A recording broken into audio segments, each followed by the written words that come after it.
Okay, it's broadcast. Okay.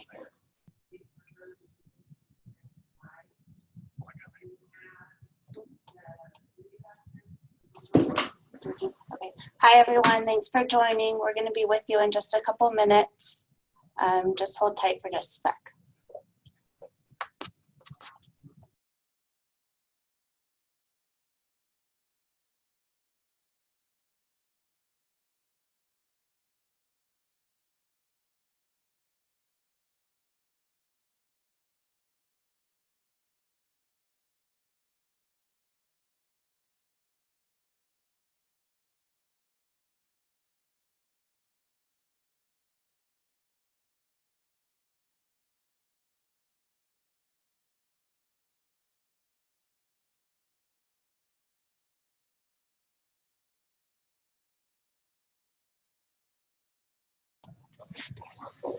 Hi, everyone. My name is Misha Travis. I'm going to be going over the post-op diet with you today. So if you have any questions along the process, go ahead and ask. I should be able to see them. I may get a chance to answer them throughout the process through the slides. Otherwise, I'll just save them till the end, and I'll definitely try to get to all your questions.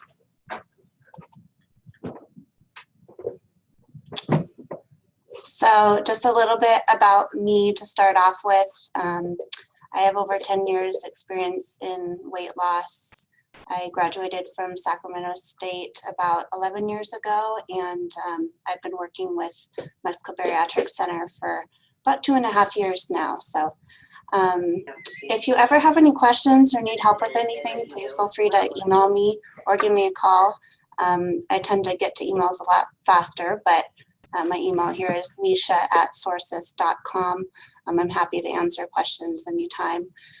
And you can also see that I have a link to Pinterest. Hopefully a lot of you have been able to use that. I have several boards for the different phases of post-op and pre-op as well. That should be able to help you throughout the process. So today I'm going to be going over 3 things with you. I'm going to go over the 4 phases of post-op, so basically the first month or so after surgery. I'm going to go over a little bit of nutrition goals.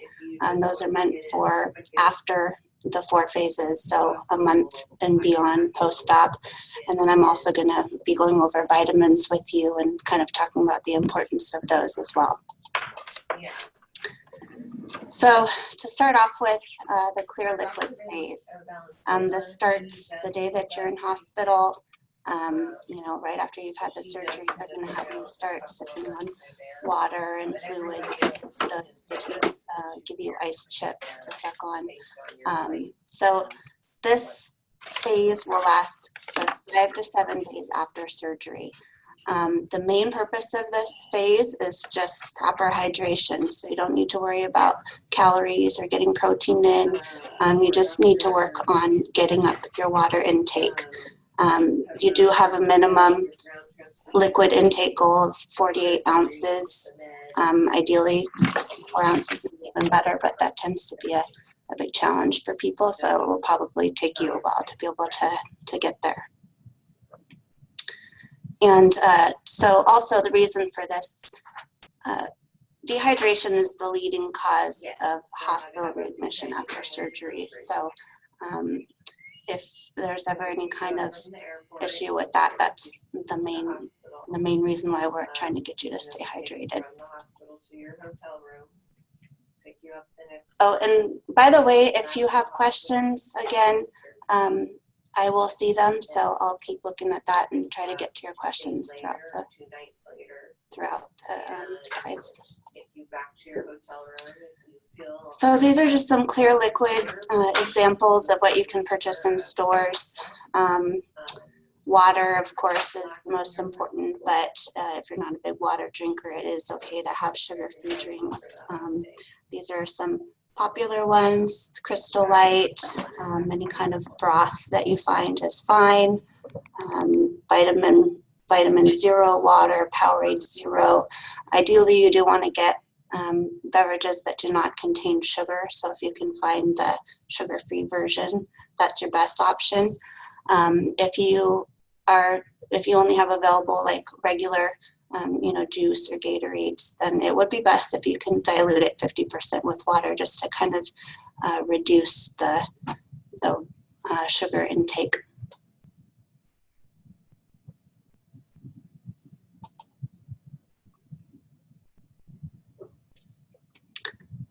Okay, so these are some examples of what you can have also.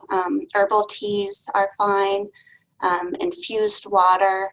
It's great if you put in some different flavorings into your water. That might help. Feel free to put in some berries, lemon, different things to kind of help give it some flavor.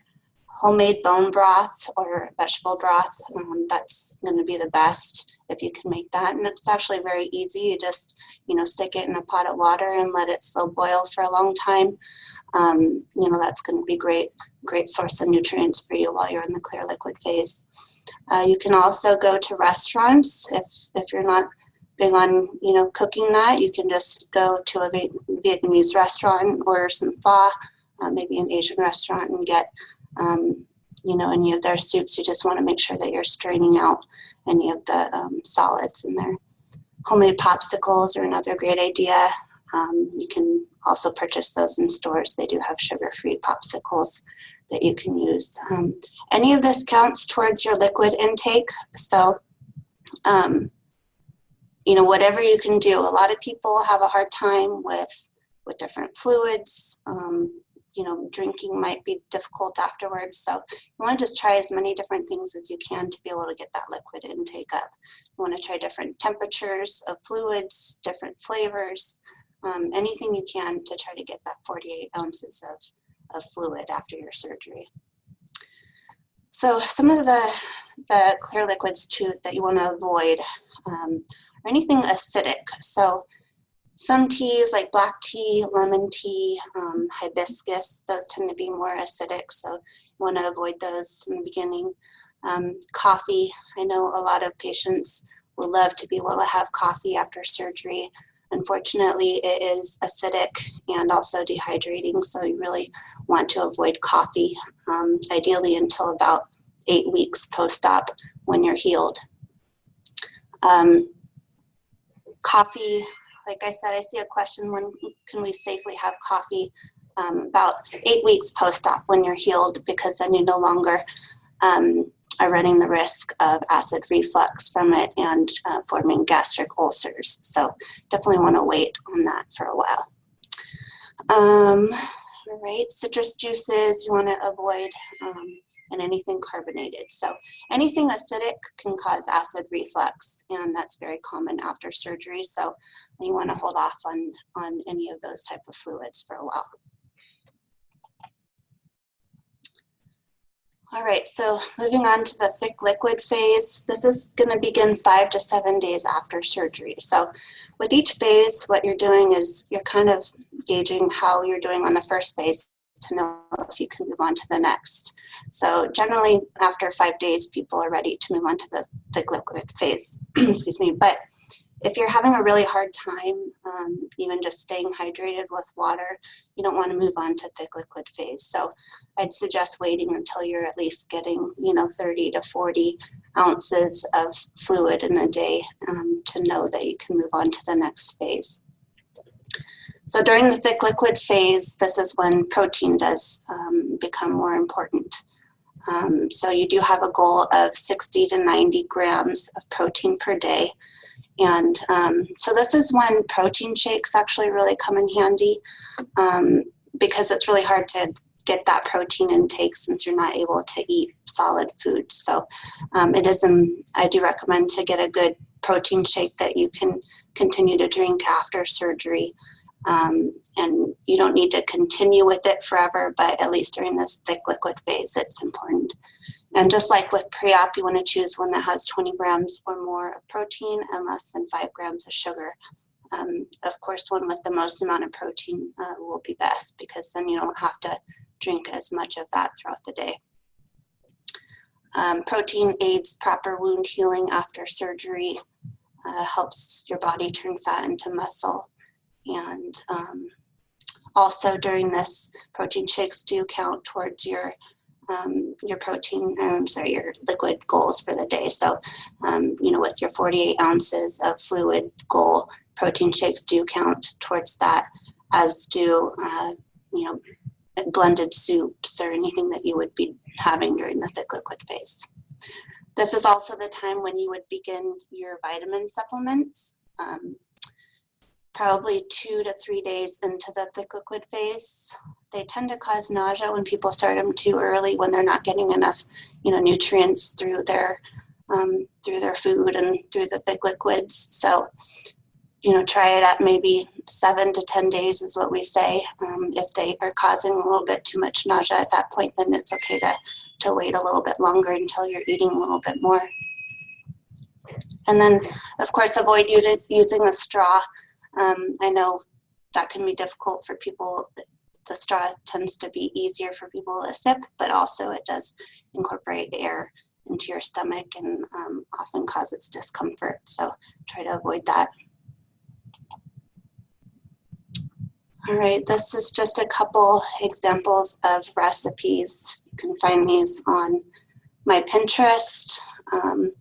So thick liquid phase, oatmeal, blended soups, protein shakes. If it seems a little bit too thick for you, then you'll just add some water or some almond milk to thin it out to the consistency that you want. The oatmeal you can blend in a blender so it's not as chunky. So feel free to do what you want to it to make it fit your needs.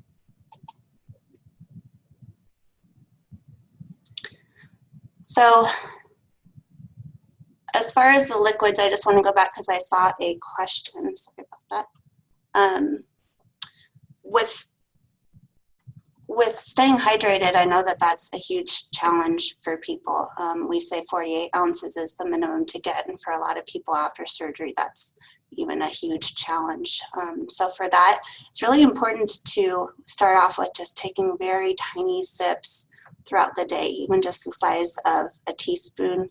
Maybe a bottle of water, the cap. So if you just fill the water into that, try taking a sip of that every 60 seconds.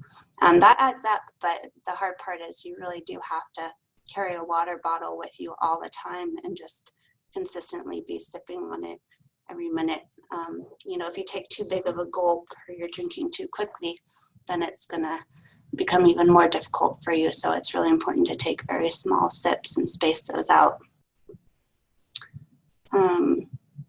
Green tea is okay. It's slightly acidic, but it tends to be fine.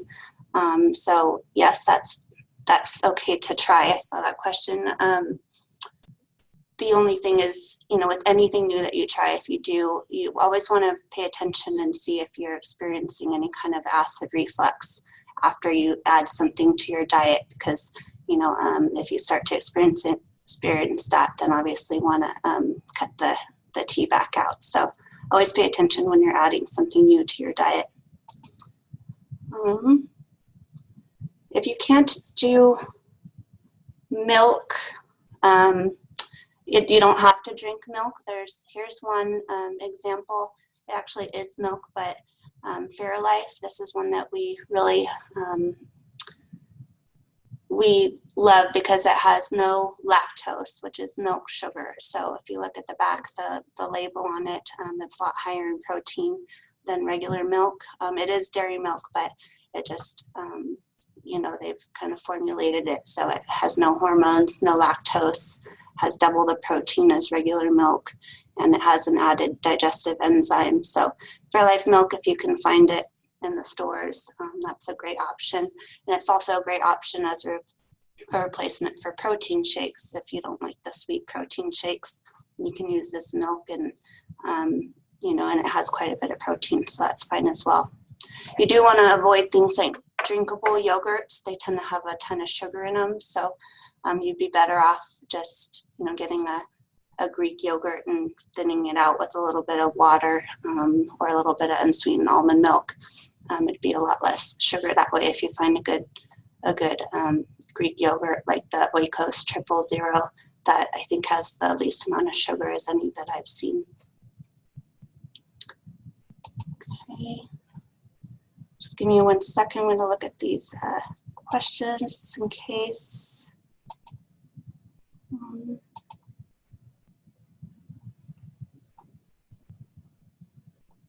Alrighty.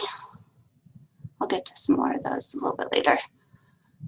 All right, thick liquid phase. Some of the things that you want to try are blended soups. Those are the best because, you know, you can get a lot of nutrients in those. They're really easy to make. You just put a pot of broth and put some veggies in it and some, you know, maybe some beans or lentils. Let them cook up and then blend them. That's the best source of nutrients for you. So if you can tolerate that, I would definitely recommend it. Protein shakes, again, purees, clear protein powder. So that's a popular item. There's a brand called Gen Pro.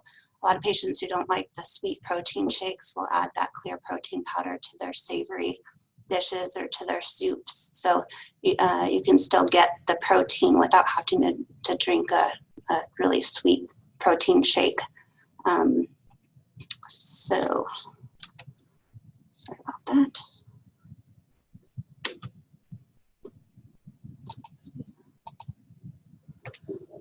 And you do want to avoid, again, high sugar flavored yogurts, ice cream or sorbets. I know they're kind of the same consistency, but they have too much sugar. Try to avoid those.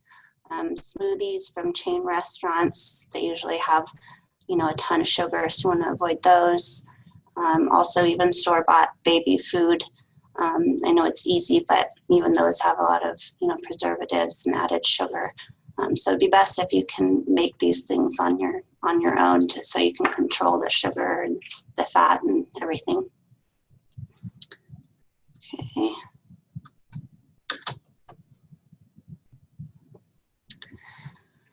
So during the soft solid phase, so this begins 10 to 21 days after surgery. The reason why there's such a wide range there is because, again, it depends on how well you're doing with the thick liquids. So if it's been 5 days of you're on thick liquids and you're not feeling sick or uncomfortable and you're getting your fluids in, then it's okay to start trying things from soft solids. If you're struggling with thick liquids, then you want to continue on thick liquids until you're feeling well and you're digesting those and not having a problem. So that's why it's so broad as far as, you know, when to start this phase. It really depends on the individual. So this is when also you want to stop drinking 30 minutes prior to eating, and to not also drink anything 30 minutes after your meal. Liquids they combine with the food and they make it pass through your stomach much faster. So it tends to, over time, make people get hungry a lot faster. So this rule is kind of a long-term rule, and it's really to kind of prevent you from, you know, later on tend to eating more often and consuming more calories and, you know, gaining weight eventually. So this is a good rule to just follow. Even if it doesn't feel natural, it will help you in the long run. So with soft foods, you want to introduce them one at a time. They need to be soft enough to be able to mash with a fork. So that's the main rule. You know, just make sure that it's real soft. Everything that you're trying, you want to just try a tiny bit at first and see how you feel. A lot of people have a hard time kind of figuring out how much they should start with. I'd say just a couple small little bites. Wait and see how you feel, and then you can decide later if you can, you know, have more. It's going to take some time to figure out how many ounces your stomach can hold before you start to feel sick. So I always tell patients there's going to be some trial and error during this process, just because you know, everybody again is different and tolerates a different amount. So you really have to learn your stomach and kind of, you know, figure out step by step how much you can have, how quickly you can eat before you get that uncomfortable feeling. Eat slowly and chew your food properly. That's very important. Introduce one new food each meal. The reason for that is because you don't know you might not digest some foods well, and later on it might become confusing what's causing the discomfort. So it's good to kind of introduce one thing at a time so you can see how your body does with it. And then after that, you can, combine it with other things if you want to. So weigh your food to 4 ounces maximum. Like I said, everyone tolerates a different amount. 4 ounces is kind of the maximum at this point. And so for that, you would want to do protein would be the first 2 to 3 ounces. So if you only tolerate 2 ounces at this point, stick with just 2 ounces of protein if you can. If you can do a little bit more, then add some fat, about a tablespoon per meal. Then beyond that is where your carbohydrates step in. So it's kind of the third, the third step. But if you can tolerate 4 ounces, then carbohydrate, you could do about 1 ounce of that 4 ounces. And, that's if you're getting a good 2 ounces of protein at least. I'm just going to see if there's some questions.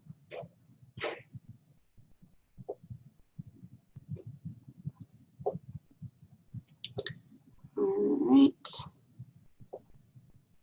So I do see just a couple questions I wanted to answer.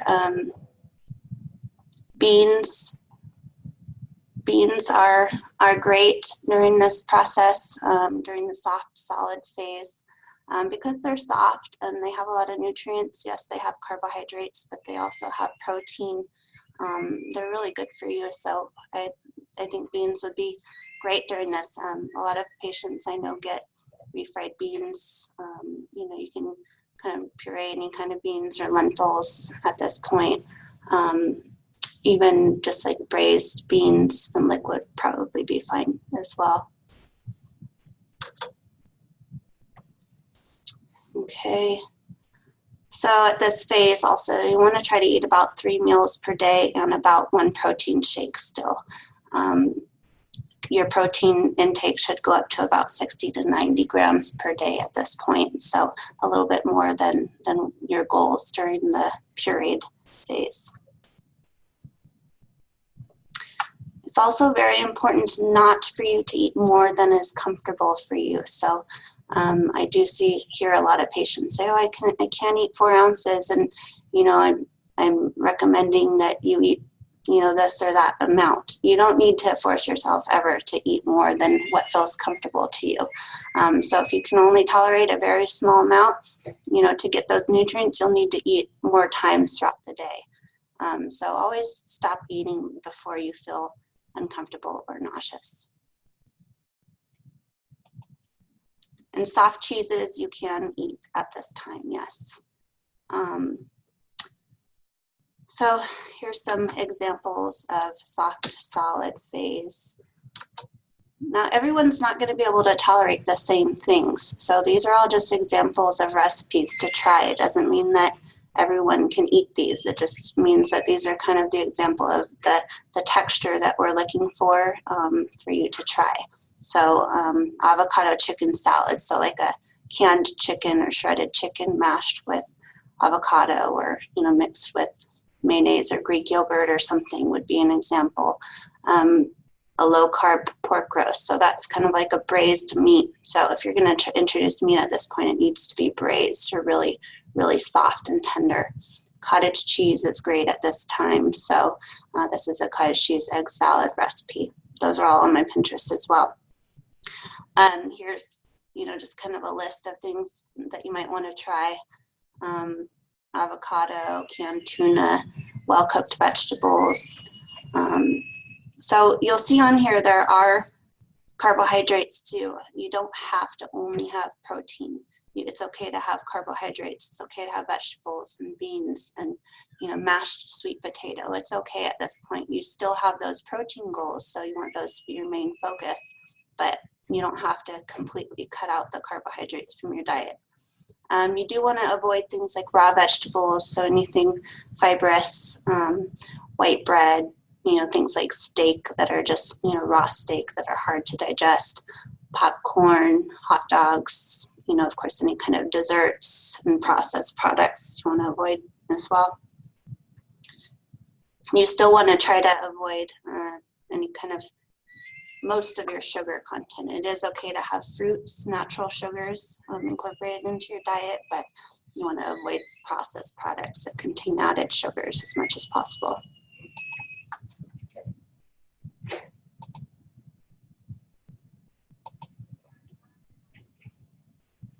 Okay.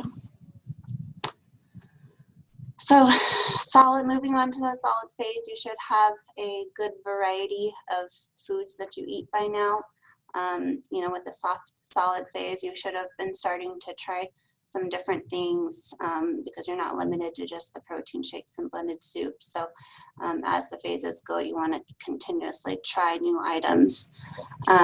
You should, at the solid phase, you should be digesting most things well. There might be a few selective things that you continue to have a very hard time digesting, and that's okay. That's perfectly normal. Just avoid those things for a while.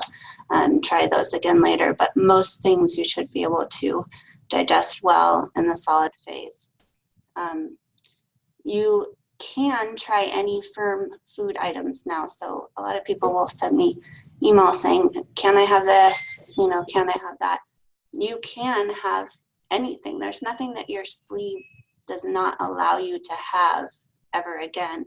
It's just going to come down to, you know, your diet choices and what you choose to incorporate back into your diet. You know, of course, you want to try to just stick with, you know, healthy whole foods and avoid any of the junk foods that, you know, you may have eaten in the past or not. You know, so yes, you can eat pretty much anything, but, you know, of course, we're trying to lose weight, so you want to choose the healthiest items you can.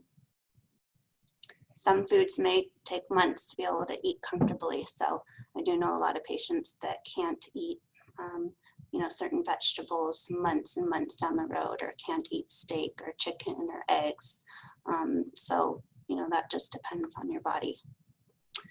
So at this phase, 6 ounces is kind of the maximum that you would want to be able to eat. So if you can tolerate 6 ounces, then an example of how that would be broken down would be about 3 ounces of protein, one or 2 tablespoons of fat, and 2 tablespoons of carbohydrates.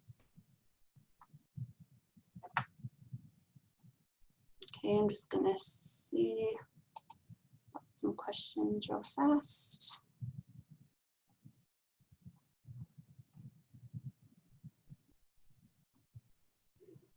All right.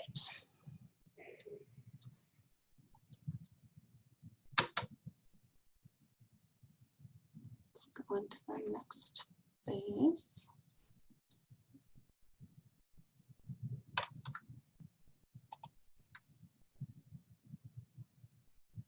All right, I'm going to move on to some nutrition goals now. So, okay, well, first this slide, how do I know how much to eat? So as I said, everyone tolerates a different amount after surgery. The normal range could be anywhere from about 2 ounces to 9 ounces at this point. So there is quite a large range that it can get to. So your pouch does naturally stretch some after surgery with time. So that's why in the beginning, you know, you'll feel like you can only take a couple bites, and then, you know, later on you'll find that you can eat a little bit more. That's totally normal. You'll never be able to eat the same amount that you once did before you had the surgery. So the only time that it's really becomes any kind of concern is if it goes beyond 9 ounces per meal that you can eat.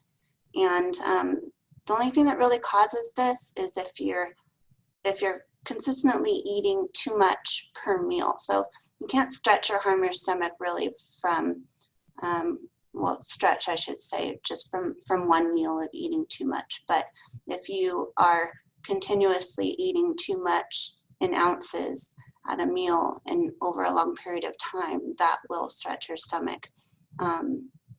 So that's the one thing that you want to avoid, and that's why it's really important for you to kind of pay attention to your body and you know, learn how much is comfortable for you. This is why I also do recommend that you use a food scale. So when you are able to eat around 6 ounces or so, start using a food scale by that time so that you can keep it to 6 ounces, so that even if you know that you can tolerate more, I'd say to try to avoid ever going more than 6 ounces, just to kind of keep your stomach from stretching beyond that.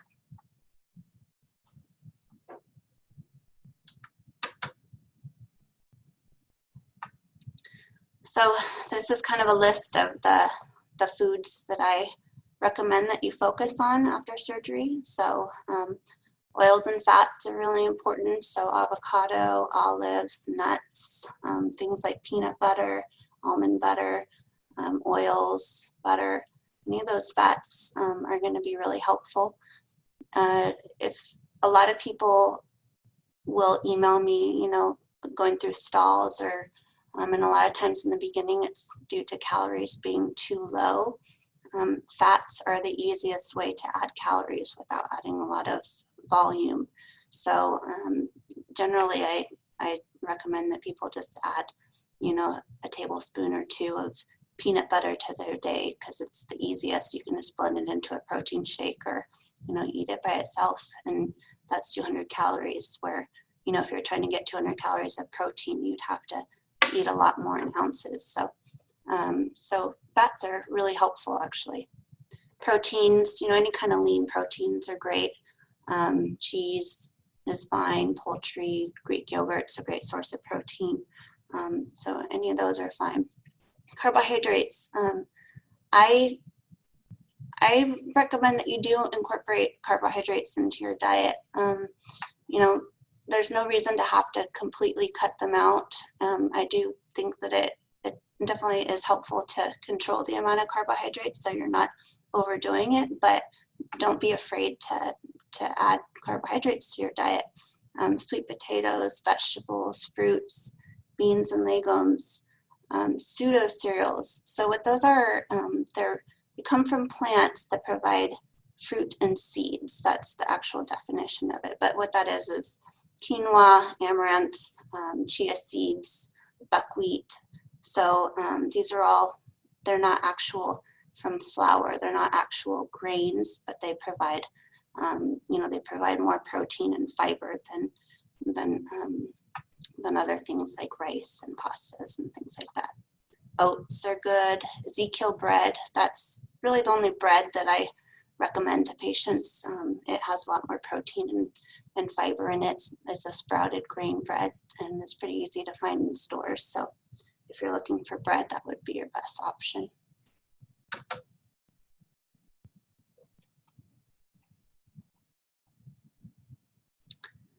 All right. So this is a sample day meal plan. This is just kind of gives you an example of what a day might look like at 1,000 to 1,200 calories, which is the goal that I give patients, you know, once you're able to eat normally. This would be, again, after 1 month post-op. It might take quite a bit longer for you to be able to hit that calorie goal, but that's kind of the goal that I recommend for most patients. And this is kind of, you know, this is based on 6 ounce max for meals. So that kind of gives you an idea of what a typical day might look like for you a little bit later on. So these are the goals that I give patients. Calories, 1,000 to 1,200. That's a pretty general, good calorie goal, I think, for most people. You know, the only time I would maybe suggest lower is if you're, you know, less than 5'4", basically. So the taller you are, the faster your metabolism works. So you can eat a little bit more calories when you're taller and have more muscles. So if you're a little bit shorter, say less than 5'4", I would aim for closer to 1,000 calories. If you're a taller person, 1,200 would be a good ultimate goal. And then those needs would also change depending on how active you are. So the 1,200 is generally a good calorie goal for anyone, it doesn't matter how active you are, that's a safe calorie goal. Those needs might go up a little bit if you're very active. But I'd say 1,000 to 1,200 is kind of a safe calorie goal for most everyone. Protein, 75 to 105 grams are the goals we give. Carbohydrates, less than 75 grams. Fats, 45 to 55 grams. Sugar, you want to continue to always try to aim for less than 25 grams. And fiber, 20 grams or more. So I just want to also mention carbohydrates, the 75 grams. For a lot of people, that might seem like a lot, because I know that a lot of patients want to limit carbs as much as possible. So that's actually quite a large range, depending on what your diet goal is. So I'd say maybe for quickest weight loss, 25 to 50 grams would be ideal, but definitely less than 75 grams is kind of the main thing.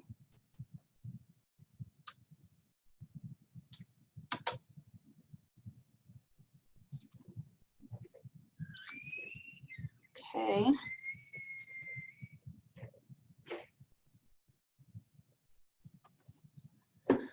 Alrighty, so here's another example of a sample day. Here's kind of here's the breakdown of it. This is what this day has, less than 1,200 calories. It meets all those goals. 77 carbohydrates, but see 25 grams of those are fiber.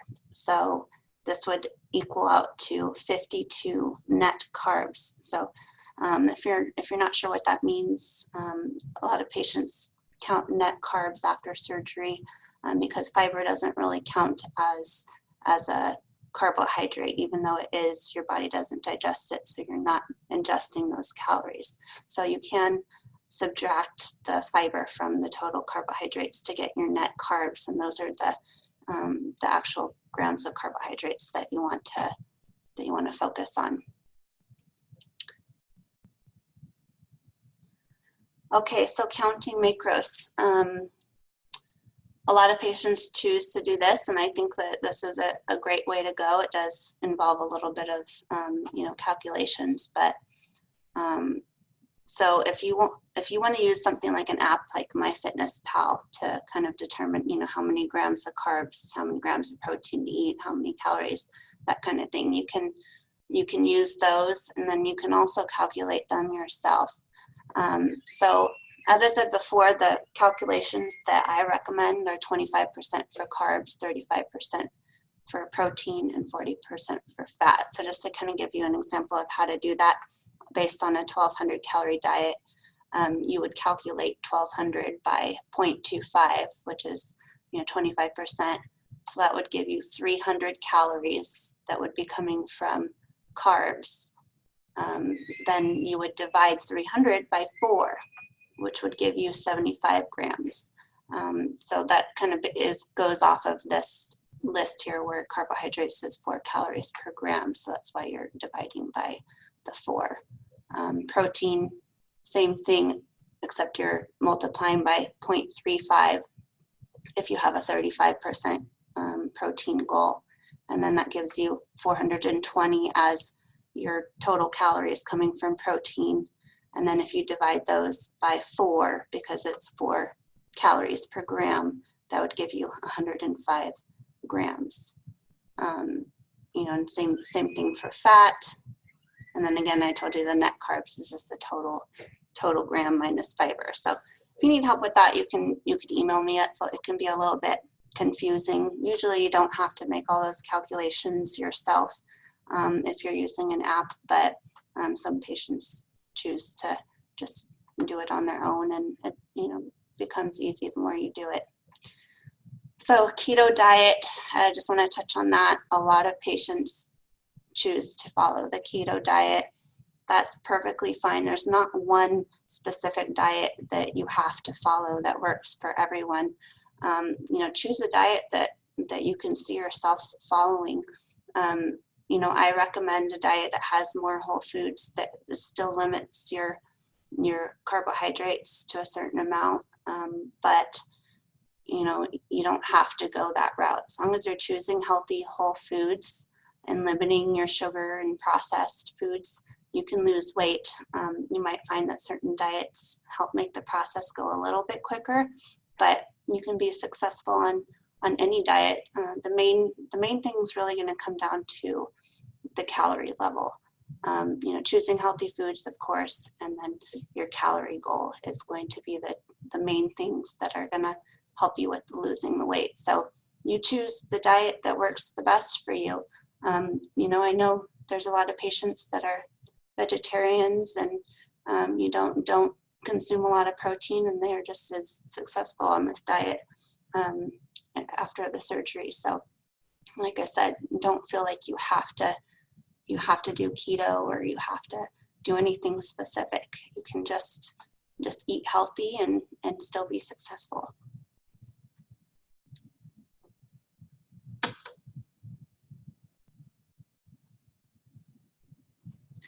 All right, I'm going to take a little second to see if there's some questions before I move on to vitamins.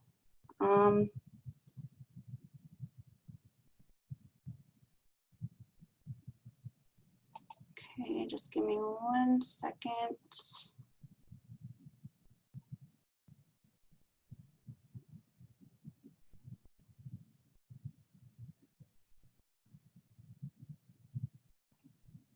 So when I talk about, I see a question when you talk about grams of carbs, does that mean net or is it total? So when I say less than 75 grams of carbohydrates, I'm talking about total carbs.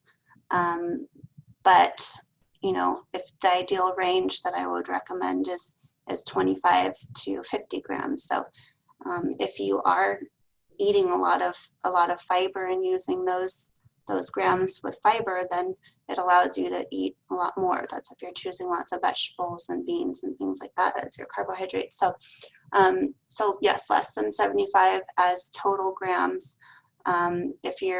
When I say that I recommend being in the range of 25 to 50, you know, ideally if you can make that net carbs, that would be perfect.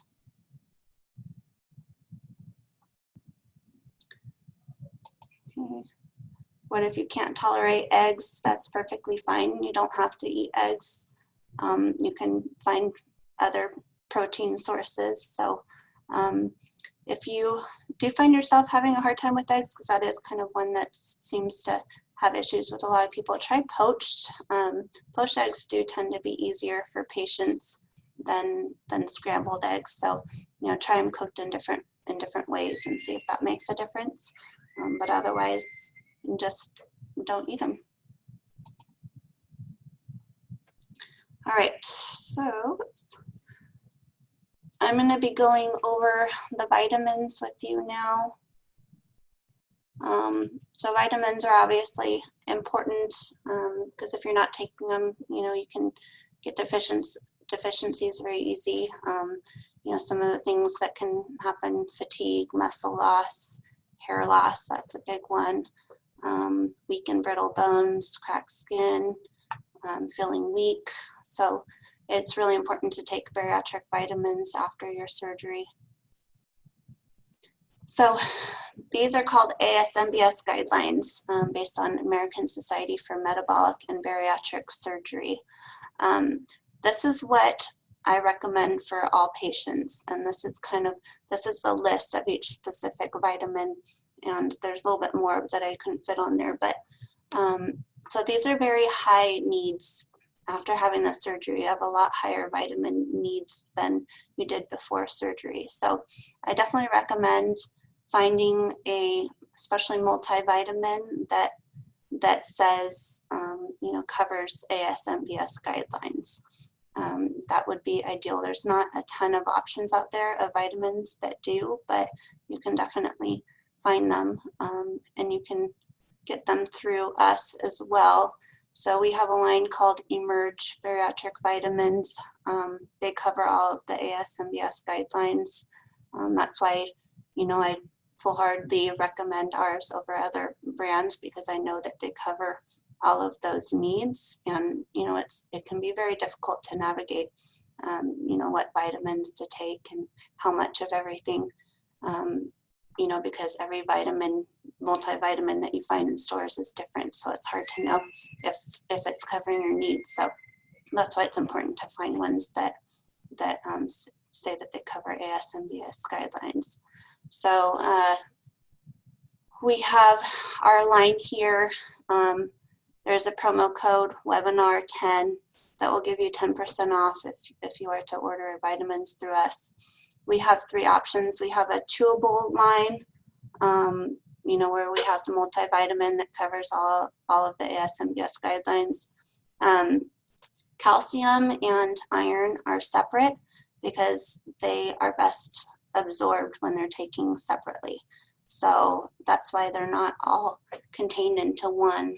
And, you know, bariatric vitamins, they're high dosage vitamins. So, you know, unfortunately, they can't all just be placed into one tiny little tablet. I know it's difficult to take vitamins after the surgery, but it's really important, and, you know, your needs are high. So it's, unfortunately, you have to take, you know, more than one just to get those needs filled. These vitamins are easy for your body to absorb. Use sugar alcohol, so you don't have to worry about sugar intake. And bariatric vitamins compared to generic multivitamins are usually about 4-to-1 ratio. So you're getting, you know, a lot higher dosage, like I said. We have soft chew vitamins. These are our newest line. These are kind of, so the chewable is more of like a, you know, Flintstone texture, and then these ones are a little bit more of a chewy, kind of like a Starburst texture. These are called our soft chews. They also cover all of the ASMBS guidelines. There's the multivitamin, the calcium, and also the iron. And we thirdly do have a drinkable multivitamin. This one actually does contain calcium in it, which is great. You just have to take 2 scoops a day, and it contains the calcium, and then you would just have to take the iron separately. So that's one benefit of the drinkable, is it does kind of combine the calcium, so it you know, reduces the amount of vitamins that you need to take daily. And then just to kind of give you a comparison, and the reason I'm doing this is because I always see postings on our Facebook group page about patients taking gummies and Flintstone vitamins and things. And, you know, I know how tempting that is, because I know gummies taste good and they're easy to eat after surgery. But when you compare them to, you know, what's needed for ASMBS guidelines and what's recommended for bariatric patients, you would see there's such a huge difference. And that's why I always try to steer people away from those. So this kind of just shows you an example of, you know, comparison. So gummies also have a lot of sugar, so that's another thing that you want to take into account, because you know, if you're taking several gummies a day, those sugar grams are going to add up a lot. But so just take a look at this comparison. So the emerged bariatric vitamins, so based on ASMBS guidelines, have 10,000 IU of vitamin A, compared to 2,000 for 2 gummies of to 2 gummies. So basically, you know, as a comparison, you'd have to take 10 gummies to meet the 10,000 IU that's recommended for bariatric patients. So, you know, you'd have to take a ton of gummies to be able to meet even some of the needs that are recommended for you as a bariatric patient. So you can kind of just compare some of these vitamins. Thiamine, that's a really important one after surgery. It's usually never in gummies. Gummies usually only have kind of some of the vitamins in it, but are missing a lot. So that's another issue. So you can just see the kind of the comparisons there. We just have the drinkable and the chewable here listed, but basically they have the same vitamin content as just the drinkable. you would take 2 scoops a day, and then it would give you the same value as the 2 chewables of the 2 chewable multivitamins. And then also even compared to a generic multivitamin like Centrum, you can see the differences there, and you know, how much lower the values are for a lot of these vitamins. So, so it's just something to definitely take into account when you're shopping for vitamins, and you know, really trying to find ones that cover the ASMBS guidelines.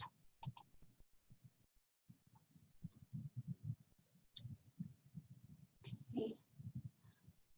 So probiotics are always recommended. Hopefully you took them before surgery, but afterwards they're very helpful. The longer you take them, the more beneficial they will be, and they will continue to benefit you as long as you take them. So 50 billion CFU or higher is what we would recommend. That's a really high dosage. So it might be a little bit more difficult to find in stores, but I think a lot of people order them online. The brand that we recommend is Garden of Life, Ultimate Care, but really anything that has 50 billion CFU or higher would be great. Just helps create a healthy balance of bacteria, so it really just helps in digestion tremendously, and helps to boost the immune system as well. And then digestive enzymes, that's another one that is recommended. I don't tend to recommend those as often as I do the probiotics, but you don't have the same digestive enzymes after surgery, so it can assist with preventing nausea as well as increased absorption of nutrients. So that's another supplement that would be recommended for you. All right, I'm going to get to some questions. If you're just leaving now, we'd really appreciate it if you could leave us a review after you leave. I would really appreciate that. And I'm also just going to answer some of these questions that I didn't get to. All right. Is Herbalife a good source for protein shakes? Herbalife is good. I think, if I'm not mistaken, it has a little bit more sugar than I generally recommend. But that's not to say it's a bad shake. I would just say, for something like that, you always want to limit your sugar intake. So if you could find one that has less sugar, that's what I would recommend. Otherwise, drinking one Herbalife shake a day or something is not a problem, as long as your overall sugar intake throughout the day is not too high.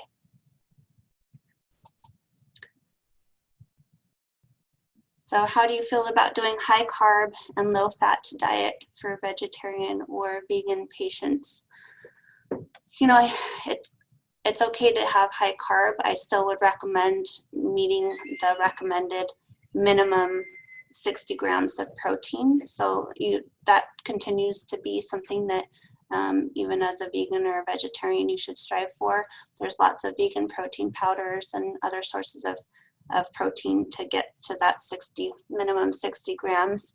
Beyond that, you can do a high carb diet. As long as you're reaching those same calorie goals, you can be just as successful.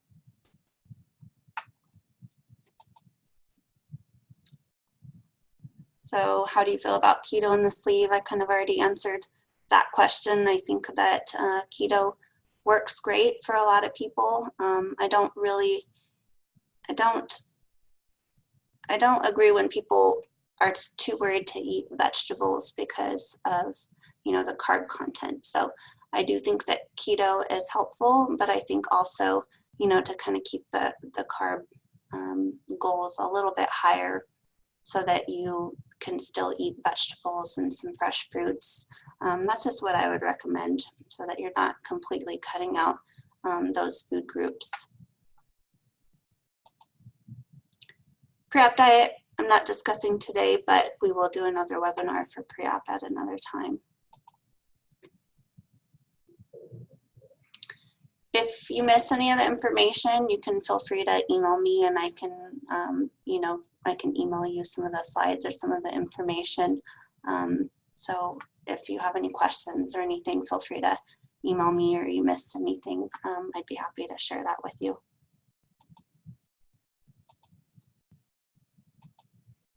Okay.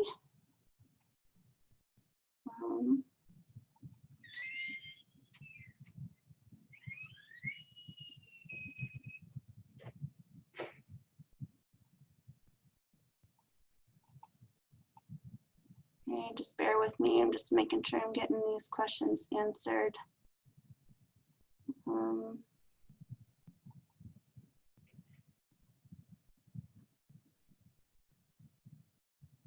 Intermittent fasting. So I do have someone asking about intermittent fasting, and I think that that's another great option for people. You know, it tends to work well. You don't have to do as much, you know, counting macros, and you know, you're just kind of limiting your eating to certain times or certain days, and that works well for a lot of people. The only thing I would say about that is that if you are restricting your diet to certain hours of the day, that you may need to eat more often, just to make sure that you also don't want your calories to get too low. So as a bariatric patient, you can't eat so much in quantity at once.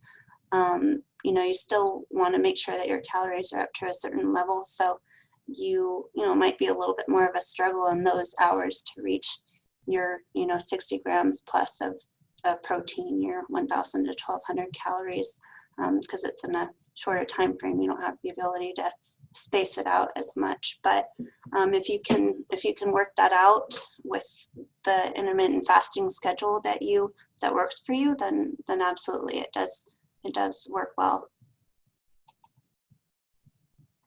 Okay.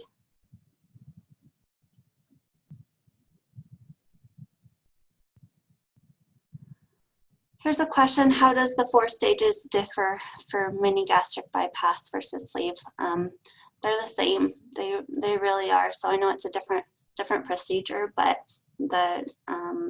basically the healing time is pretty much the same. So and the instructions are same. I send the same instructions to all the patients, because again, it's not set in stone. It's depending on your body. So those are the 4 phases, and you move through it at your own pace, really. So you know, it doesn't really matter the surgery. It just depends on your stomach and how you're feeling. So it'd be the same thing.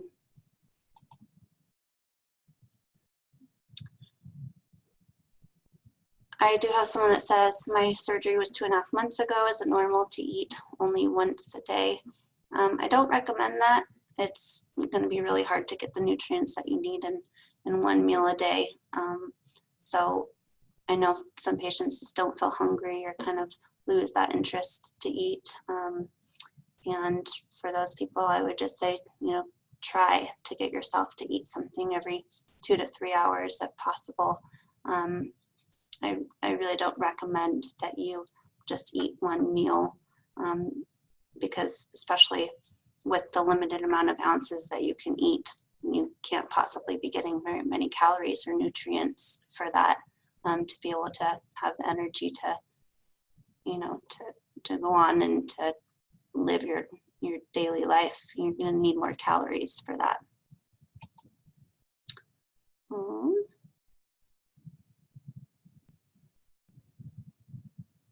I see a question: should we stay inside on hot days during any of these stages to avoid dehydration? I'd say the only time that would be an issue is if, you know, you're right after surgery and you're not getting 48 ounces of water, and if you're, you know, already feeling a little dehydrated and you're struggling to get your liquids in, it probably would be best to stay out of the heat. But if you're getting minimum of 48 ounces and you're staying hydrated, then it's not a problem. Okay. Can you explain what the new MBC long-term nutrition program is about? Basically after surgery, you get 3 months of unlimited support, and then even after that, you can answer questions, but just the long-term nutrition program is basically just a lot more support and a lot more follow-ups and a lot more details, like if you need consistent help with your diet and meal planning and stuff. So that's just kind of you'll get a lot more newsletters and recipes and things. So it's basically just continued support, and just to make sure that you're getting followed up on, and that you have more just ability to ask questions and get help for future. And do the Emerge vitamins ship to Canada?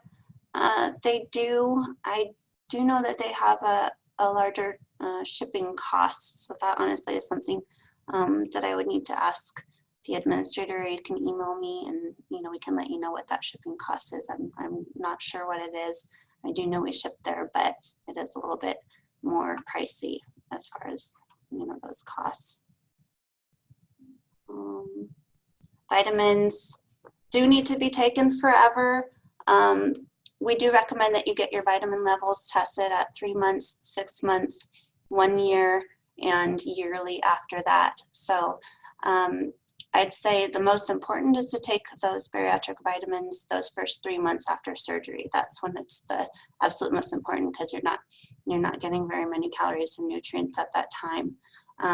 After that, if you can get your levels tested at 3 months, that would be a great time to determine if you're going to continue using those, or maybe you're testing high or low in certain areas. Then you can kind of readjust, but probably you should always take vitamins for the rest of your life. You may not need to take that quantity of vitamins forever, but absolutely the first 3 to 6 months would be ideal.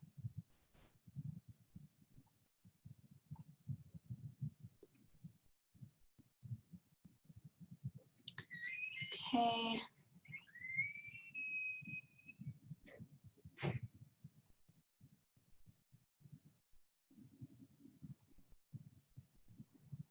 Stalls. Okay, stalls, I can discuss that real fast. So we have a lot of patients that reach stalls throughout the process, through the, especially I'd say the first most popular time, or most common time I'd say, is 3 weeks post-op.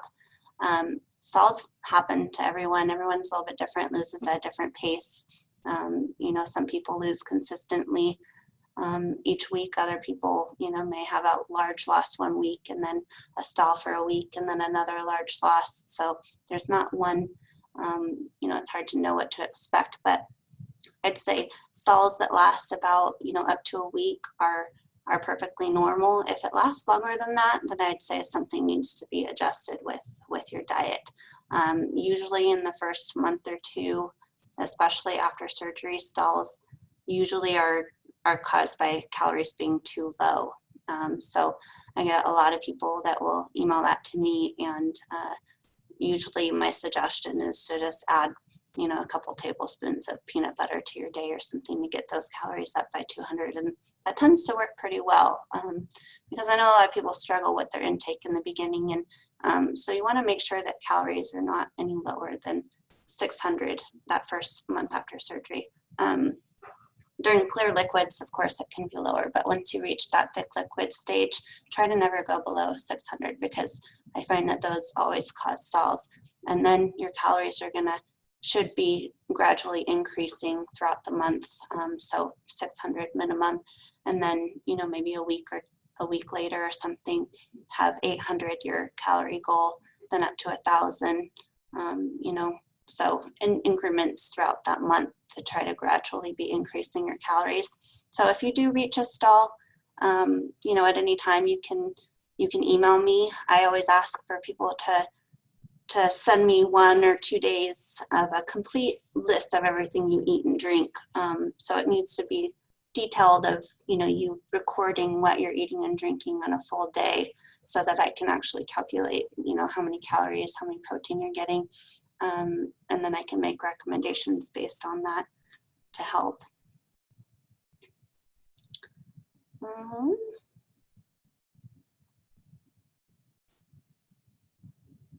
Yep, so if you're having a hard time hitting calorie goals because you can only eat a very small amount at a time, that's when it's really important to choose nutrient-dense foods, so foods that are healthy but provide the most amount of calories for the least amount of in volume. So that's why I do recommend the healthy fats, because they have the most calories per gram. Also things like salmon and maybe some like chicken thighs or things that have a little bit more fat, olives, nuts, any of those things are going to be the easiest way to increase those calories without having to, add a whole nother meal.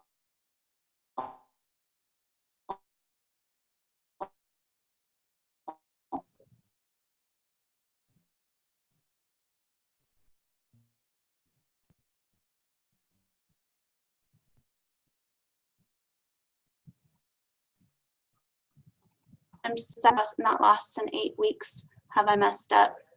You've not messed up. Nobody's messed up on this. There's nothing that you've done, that anyone's done, that is beyond getting back, on track. So like I said before, the best thing to do would just email me a description of what your diet is. If you have not lost in 8 weeks, then your calories are probably too high or too low, or you're combining it with too much exercise or not enough exercise. So there's all kinds of things that go into it, but it can always be, you can always get back on track. It really does come down to your diet and kind of finding that right balance that works for you, and then you can get back to losing again. So if you hit stalls for long periods of time, don't give up. There's no stopping point to how much weight you can lose. You can always continue to lose weight, just need to switch things up a bit. Okay guys, I think I answered all the questions. Again, please leave us a review if you can, and feel free to reach out anytime with questions. Okay, bye. That was long.